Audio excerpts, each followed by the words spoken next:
Untuk melihat salah satu peristiwa astronomi paling signifikan sepanjang masa, kami pergi ke Amerika Selatan.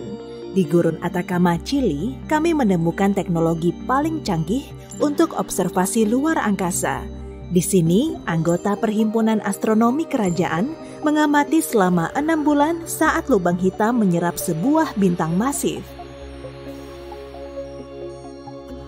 Omong-omong, ini adalah ilmuwan yang juga membuktikan bahwa di pusat galaksi Bima Sakti ada lubang hitam supermasif dan mereka bahkan mengambil fotonya. Untuk pertama kalinya dalam sejarah, peristiwa luar biasa ini terjadi sangat dekat dengan bumi. Jarak 215 juta tahun cahaya dianggap cukup dekat dalam dunia astronomi. Cahaya dari peristiwa ini mencapai planet kita pada September 2019 dan ilmuwan paling berpengalaman pun terkejut. Bayangkan sebuah bintang seukuran matahari kita, lebarnya sekitar 1.390.000 kilometer. Bintang-bintang seperti itu memiliki berat yang cukup untuk menciptakan medan gravitasi kuat dan menahan banyak planet di orbitnya. Kini, mari tempatkan lubang hitam raksasa di sebelahnya. Lubang itu jelas hitam, berbentuk seperti cakram dan beratnya 1 miliar kali lipat dari bintang ini. Gaya medan gravitasinya sangat besar, tidak ada yang bisa lepas dari gaya gravitasinya. Benda yang bisa bergerak pada kecepatan cahaya akan tetap jatuh ke jurang hitam ini. Cahaya sendiri tidak bisa lepas dari batasannya. Begitu bintang memasuki medan gravitasi lubang hitam, ia tidak memiliki peluang. Pada awalnya, ia mencoba menahan tarikan lubang hitam. Namun, lapisan luar bintang mulai meregang menuju lubang hitam seperti spaghetti. Ini karena gaya tarik yang kuat. Jika kamu memiliki kesempatan untuk mengulurkan tangan ke arah lubang hitam, kamu akan melihat jari-jarimu mulai meregang dan memanjang. Ini karena gaya tarik meningkat seiring pertambahan panjang. Oleh karena itu, ia bekerja lebih kuat daripada di lengan. Itulah sebabnya proses menarik benda ke dalam lubang hitam ini disebut spaghettifikasi. Hal pertama yang terisap ke dalam lubang hitam adalah mahkota bintang. Ini adalah kulit terluar bintang yang terdiri dari plasma panas. Kamu mungkin memperhatikan bagaimana bintang mulai menyusut ukurannya. Ini karena plasma membentuk sebagian besar dari matahari yang terlihat. Ketika spaghetti plasma panas ini mencapai lubang hitam, ia mungkin tampak tetap berada di tepi cakram dan terus mengorbit lubang hitam. Namun nyatanya tidak ada kata mundur lagi. Partikel bintang telah mencapai horizon peristiwa jurang gelap. Medan gravitasi lubang hitam membelokkan cahaya di sekitar tepinya, sehingga horizon peristiwa terlihat seperti kerosong bagi pengamat. Astaga, banyak metafora makanan di sini. Aku mulai lapar. Kamu mungkin juga melihat semacam kekacauan di cincin ini, seolah-olah beberapa partikel cahaya bergerak ke satu arah dan yang lain ke arah lain. Ini terjadi karena efek cermin. Tapi kita bisa yakin bahwa apapun yang mencapai horizon peristiwa, cepat atau lambat akan ditarik ke dalam singularitas atau mutiara hitam lubang hitam. Ilusi lain yang kamu lihat adalah partikel bintang di horizon peristiwa bergerak lebih lambat. Nyatanya, objek supermasif seperti lubang hitam membelokkan ruang waktu di sekitar mereka. Semakin besar objek tersebut, semakin lambat waktu berjalan di dekatnya. Jika kamu menggantung satu arloji di samping lubang hitam dan satu lagi di dinding kamarmu, kamu akan melihat jarum detik pada arloji pertama hampir tidak bergerak, sementara sepanjang hari berlalu di bumi. Sebagai pengamat, partikel cahaya seperti telah memperlambat pergerakannya. Namun nyatanya, itu mungkin telah diserap lubang hitam sejak lama. Sekarang, aliran besar plasma merah panas memercik ke ruang angkasa. Sama seperti saus spaghetti, ketika sebuah lubang hitam telah menyerap materi bintang, ia memancarkan sinar energi yang sangat kuat dengan kecepatan sekitar 10.000 km per detik. Pelepasan energi ini disertai dengan kilatan cahaya yang intens. Berkat kilatan inilah, para ilmuwan bahkan dapat mendeteksi proses ini sejak awal. Fenomena ini bisa diamati saat supernova meledak. Jika tidak ada yang tersisa dari tubuh bintang, kita masih bisa melihat debu bintang dan partikel lain di horizon peristiwa lubang hitam. Mirip seperti keju parmesan yang ditaburkan di atas spaghetti. Hei, tolong hentikan kalau aku mulai berlebihan. Saat proses spaghettifikasi selesai, sekitar setengah dari berat bintang telah terlempar keluar angkasa sebagai debu dan partikel bercahaya. Separuh lainnya terserap seluruhnya oleh lubang hitam. Para ilmuwan mengamati proses ini selama hampir 6 bulan. Tapi yang lebih menarik adalah menyelam ke dalam lubang hitam sendiri. Ya, kita belum bisa melakukannya, tapi kami bisa membuat simulasi untuk proses ini. Ini drone kecil, teman logam kita. Agak seperti bakso ya, harap maklum, aku belum makan siang. Saat ini, ia berada pada jarak yang aman dari lubang hitam. Panjangnya sekitar 3 lebar horizon peristiwa. Objek pada jarak ini dapat mengorbit lubang hitam dengan aman. Namun, jika sedikit lebih dekat, ia akan ditelan oleh kegelapan tak terhingga. Jadi, bintang kita yang hancur bisa saja aman pada jarak ini. Selain itu, planet bisa hidup pada jarak ini. Dan jika ada sumber cahaya dan panas yang sesuai di suatu tempat di dekatnya, kehidupan juga bisa ada di tempat ini. Tapi tujuan kita adalah singularitas dan kita memandu bakso itu, maksudku drone, lebih dekat ke horizon peristiwa. Setelah beberapa menit, daya tarik mulai menguat dan drone mulai meregang seperti spaghetti. Ketika ia mulai berputar di sekitar cakram hitam, itu berarti ia telah mencapai horizon peristiwa dan mulai turun ke jurang hitam tak berbatas. Sekarang, mari kita lihat semuanya dari sudut pandang drone. Semua cahaya dari bintang yang dilihatnya menjadi biru. Ini disebut pergeseran biru gravitasi. Saat jatuh ke dalam lubang hitam, medan gravitasinya menarik foton cahaya ke bawah, memberinya energi. Panjang gelombangnya semakin pendek, sehingga foton merah berubah menjadi biru. Drone terus jatuh dan sudah benar-benar tersembunyi dari mata kita. Dan robot itu hanya melihat sinar biru yang terang dan tipis. Sekarang ia dalam kegelapan total. Tidak ada apa-apa di sini, bahkan waktu. Di sini, waktu berjalan sangat lambat sehingga seluruh tata surya kita bisa menjadi tua dan lenyap selama 1 menit di lubang hitam. Tapi, drone kita akan hidup sampai baterainya habis. Hei, drone melihat seberkas cahaya lagi. Cahaya itu semakin dekat dan lebih menonjol. Sekarang, drone akan mengalami kejatuhan yang sama, tapi secara terbalik. Setelah meninggalkan singularitas, jantung dari lubang hitam, drone akan kembali berada di horizon peristiwa. Cahaya dari bintang berangsur-angsur berubah dari biru menjadi merah. Kemudian drone itu terlempar keluar angkasa, mungkin di galaksi yang jauh. Kembali dari lubang hitam hanyalah sebuah teori. Beberapa orang mengira bahwa lubang hitam adalah sejenis lubang cacing yang dapat membawa kita ke tempat jauh di ruang angkasa. Namun sejauh ini, teori-teori tersebut dianggap fiksi. Lubang hitam cukup menantang untuk dideteksi. Masalahnya adalah, warnanya hitam, seperti ruang angkasa.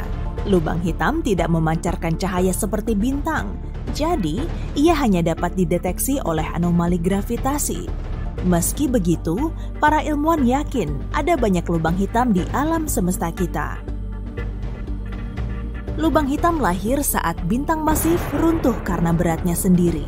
Dan mengingat jumlah bintang yang tak terbatas di alam semesta, lubang hitam mungkin merupakan fenomena umum. Ilmuwan percaya lubang hitam memiliki masa hidup sendiri. Ini karena radiasi Hawking. lubang hitam kehilangan masanya. Jadi untuk terus ada, ia harus menyerap benda-benda besar seperti bintang yang baru saja kita lihat. Namun jika lubang hitam hidup di luar angkasa, penyerapannya lebih sedikit dan kemungkinan besar akan mulai menyusut sampai menghilang begitu saja. Seperti sepiring spaghetti ini. Apa kamu tahu kalau ada suatu objek astronomi di mana ruang dan waktu bisa benar-benar bertukar tempat?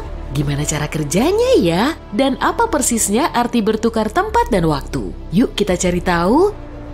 Bayangin kamu di dalam pesawat ruang angkasa. Kendaraan itu cuma bisa bergerak lurus, jalurmu menuju titik tertentu yang gak bisa kamu hindari dan kamu gak tahu apa yang ada di depan. Kamu cuma bisa berharap ini gak akan terlalu buruk, sementara itu semua yang di sekitarmu benar-benar kacau. Kolase kacau dari banyak peristiwa sejarah. Apa yang kamu lihat? Manusia purba dan dinosaurus, lahirnya alam semesta, masa depan, siapa tahu akan seperti itulah alam semesta jika kita bertukar waktu dan ruang. Dan secara teori, itu yang akan kamu lihat jika kamu jatuh ke dalam lubang hitam dan berhasil selamat. Tapi gimana hal seperti ini mungkin terjadi? Pertama, yuk kita bahas dulu waktu dan ruang. Bayangin kamu menggambar bohlam di kertas, lalu ambil kertas lain dan gambar gimana bohlam itu dinyalakan. Saat ini baru satu lingkaran sinar kecil, satu lembar lagi, lingkaran sinar membesar. Lingkaran itu makin besar sampai akhirnya menjadi sangat besar. Di dunia nyata, bohlam menyala dalam sekejap mata karena cahaya bergerak paling cepat di alam semesta. Tapi di sini, di gambar kita menangkap gambar merambatnya cahaya bingkai demi bingkai. Kita lihat bagaimana seiring waktu cahaya membesar dari sebuah titik kecil sampai lingkaran besar. Tapi jika kita hubungkan titik-titik ini, apa kamu jadi teringat bentuk tertentu? Misalnya, kerucut? Iya, tepat. Ini disebut kerucut cahaya. Dan waktu adalah poros pusat dari kerucut ini. Kenapa? Karena cahaya berubah dari titik kecil menjadi lingkaran besar seiring waktu. Untuk mengingat ini, yuk kita gambar vektor waktu, sebuah anak panah di dalam kerucut itu. Anak panah ini mengarah dari masa lalu ke masa depan. Sementara itu, lingkaran adalah ruang. Dalam ruang, kita bisa bergerak sesuka hati kita ke arah manapun. Kita bisa bergerak naik turun, zigzag dan seterusnya, tapi apapun gambar zigzag yang dibuat di sepanjang lini masa, kita selalu bergerak ke depan. Kita nggak bisa mengembalikan waktu dan kita nggak bisa menghentikannya. Ini membantu kita mendefinisikan waktu dan ruang. Waktu adalah arah di mana kerucut cahaya berorientasi, ini adalah arah yang dituju semua jalan kita dan di mana masa depan kita pasti berada. Dan ruang angkasa adalah beragam arah yang tegak lurus ke lini masa. Ini adalah grafik yang mudah dipahami. Ini bisa diterapkan di seluruh alam semesta, lalu waktu akan mengalir dengan sama di mana-mana. Tapi, kalau kamu sudah nonton setidaknya beberapa film sci-fi populer, kamu akan tahu bukan begini kejadiannya. Di dunia nyata, waktu bisa kacau. Misalnya jika kamu bersantai di dekat lubang hitam, yang bagimu 2 jam bisa menjadi 20 tahun bagi temanmu di bumi. Tapi kenapa ya? Oke, tarik napas yang dalam. Nah, gravitasi berperan di sini. Oh, aku tahu gravitasi yang bantu aku berdiri di atas tanah kan, pikirmu. Tapi masalahnya jauh lebih rumit daripada itu. Gravitasi adalah salah satu kekuatan fisik mendasar di dunia kita dan kekuatannya luar biasa besar. Faktanya gravitasi begitu kuat hingga bisa mendistorsi ruang dan waktu. Gravitasi bisa benar-benar memengaruhi kecepatan waktu seperti penyihir yang maha kuat. Yuk ambil sesuatu yang lebih besar dari bohlam lampu, misalnya supernova. Di suatu tempat di alam semesta, sebuah bintang baru saja meledak. Gimana kita bisa tahu itu?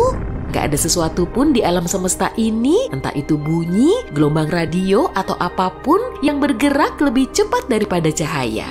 Jadi kita tahu terjadinya supernova hanya jika melihatnya. Dan ini cuma bisa terjadi jika kerucut cahayanya cukup membesar dan mencapai planet kita.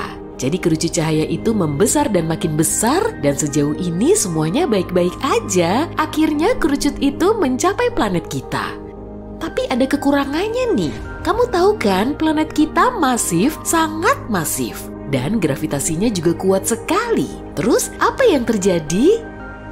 Gravitasi mengubah arah kerucut cahaya mulai ditarik ke pusat planet. Dan dengan ini ditarik pula anak panah waktu. Itu artinya gravitasi memperlambat waktu dan makin dekat kerucut cahaya ke kita, makin membengkok anak panah itu, serta makin lambat waktu berjalan. Apa artinya? Misalnya fakta bahwa arloji di pergelangan kakimu akan lebih lambat dibanding yang di pergelangan tanganmu. Kepalamu lebih cepat menua dibanding kakimu. Astronot di orbit bumi menua sedikit lebih lambat dibanding orang-orang di bumi. Hal-hal ini yang oleh para ilmuwan disebut teori relativitas umum. Tapi apa hubungannya ini dengan topik kita? Bagaimana kita bisa tahu apa yang akan terjadi jika kita bertukar ruang dan waktu?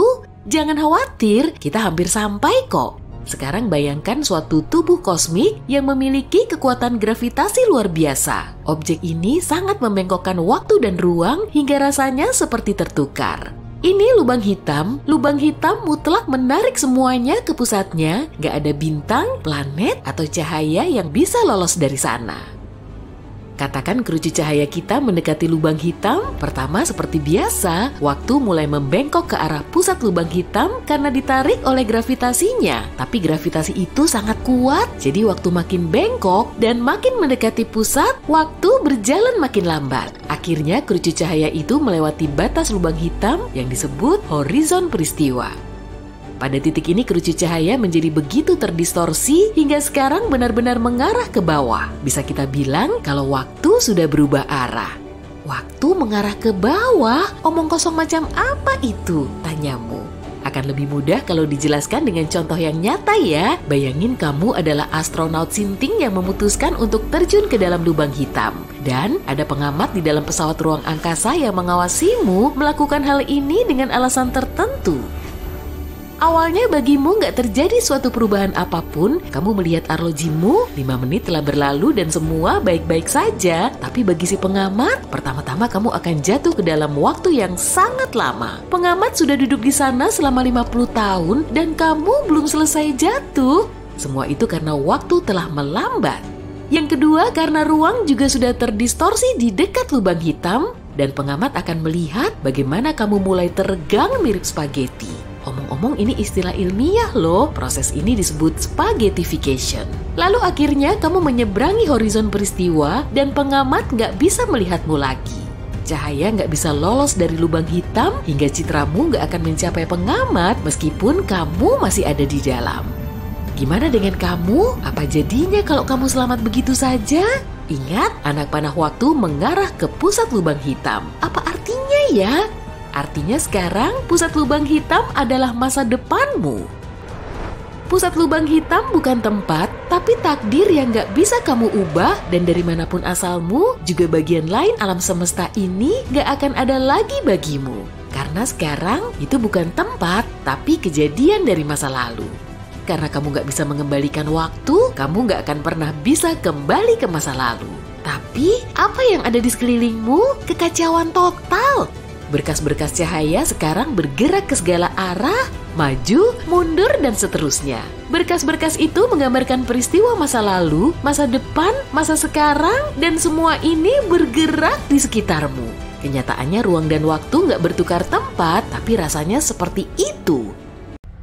Oke, kamu tahu nggak kenapa air laut asin? Kita baru tahu alasannya tahun 1979. Seluruh planet tertutup oleh lautan dan kita nggak tahu dari mana asal garamnya. Awalnya, manusia mengira sungailah penyebabnya, karena sungai bisa membawa endapan dan bahan kimia ke perairan tenang itu. Baru di akhir 1970-an, ketika ilmuwan menemukan yang disebut black smoker atau cerobong asap bawah laut, kita sadar inilah penyebab rasa asin pada air laut. Sebenarnya ini adalah lubang-lubang hidrotermal yang terletak di sepanjang punggung tengah samudra. Black smoker dihasilkan dari sedimen besi sulfida di kedalaman inti bumi. Kamu ingat dinosaurus? Aku sih enggak, aku belum ada waktu itu. Tapi dinosaurus sudah lama sekali punah dan kepunahannya itu sudah lama sekali menjadi perdebatan di kalangan komunitas ilmiah sampai sekitar tahun 1991 di tahun ditemukannya kawah Chicxulub. Ini adalah sebuah lubang besar yang berlokasi di bawah semenanjung Yucatan di Meksiko. Banyak pihak mengklaim kawah ini terbentuk ketika asteroid raksasa menghantam bumi. Materi tertua yang pernah ditemukan di planet kita ternyata lebih tua dibanding umur seluruh tata surya kita. Meteorit Murchison jatuh di Australia di bulan September 1969. Tapi penemuan hal mengejutkan ini terjadi setelah analisis lebih baru dari puing-puingnya yang baru dilakukan tahun 2020. Tahu nggak, ada terumbu karang pencakar langit yang tersembunyi di bawah samudra? Wah, aku juga baru tahu. Di tahun 2020, satu tim ilmuwan Australia menemukannya ketika memetakan Great Barrier Reef bagian utara. Tingginya 500 meter yang kalau dipikir-pikir lebih tinggi dibanding gedung Empire State. Dan di sana nggak ada lift. Apa kamu tahu bagaimana gunung-gunung terbentuk? Kita belum memahami itu sampai tahun 1966. Dan itu juga terkait gempa bumi serta gunung berapi. Coba pikir, kita sudah mengirim manusia ke ruang angkasa sebelum mengerti bagaimana dan kenapa bumi tempat kita berpijak bergerak. Baru di tahun 1966, seorang ilmuwan bernama J. Tuzo Wilson menerbitkan makalah dalam jurnal Nature di mana dia menjelaskan bahwa benua dan samudra terus-menerus bergerak. Dia juga menulis tentang aktivitas tektonik yang berisi hal-hal seperti gempa bumi dan bagaimana gunung-gunung muncul di permukaan bumi. Sampai tahun 2021, kita belum memetakan urutan genom manusia sepenuhnya. Konsep tentang DNA pertama kali dipresentasikan oleh ilmuwan Swiss di tahun 1869. Tapi ilmuwan masih belum paham mengenai struktur fisik DNA sampai Rosalind Franklin dan Raymond Gosling memfotonya dan menemukan bentuknya mirip dua helaian yang berpilin. Pernah penasaran apa organisme hidup terbesar di dunia? Para ilmuwan juga sudah lama penasaran sebab mereka baru menemukannya di tahun 2000. Organisme itu adalah jamur yang hidup sekitar 1 meter di bawah tanah tapi diperkirakan membentang sejauh 9 km persegi. Berlokasi di hutan nasional Malheur di Blue Mountains, Oregon Timur, jamur ini diberi nama jamur madu.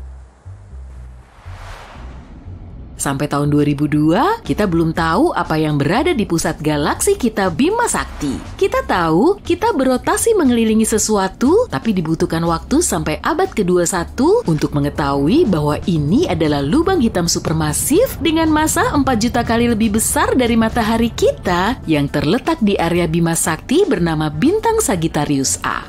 Penemuan itu terjadi setelah kita menemukan alarm asap inframerah.